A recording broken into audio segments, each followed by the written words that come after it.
ajenda ya uchaguzi lazima iwepo, ili na hawa wazee wetu pia waweze kushiriki kikamilifu katika kuyaona hayo. Lakini niwahakikishie sisi kama serikali ya mkoa tumejipanga vizuri kuhakikisha siku hiyo kila mtu atapiga kura salama, atarudi nyumbani kwake salama.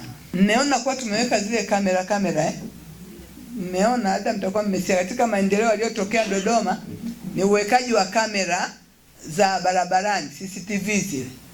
Sasa hivi hapa Dodoma ukitembea, tukitaka kuangalia wewe barabara umetoka hapa chuo cha mipango, nani alipita pale, alipita saa ngapi, alifanya jambo gani, tunakuona tukiwa ofisini.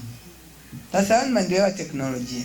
Kwa sisi tutatumia vitu hivyo pia siku ya uchaguzi kuwalinda. Tutakuwa tunaangalia kama kuna mtu anamdhuru mwenzake, maana akimdhuru hapa tutamuona kwa huyu hapa alianza kumpiga mwenzake, huyu hapa alifanya vurugu, tutakuwa tunaona. Kwa hiyo tumejipanga kabisa vizuri kwa mkoa wa Dodoma, kwa sababu tunataka kuondoa hata uhalifu.